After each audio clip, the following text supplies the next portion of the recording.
Sasa baada ya kudeposit zile dola 55 nataka sasa nizitrade.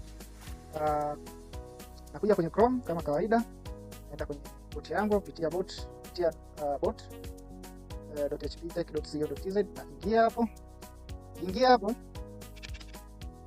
naona hapo account inayotumia ni real ya zile dola 55. Kuna demo account na real account. Natumia real account. Nitakuja kwenye free bots.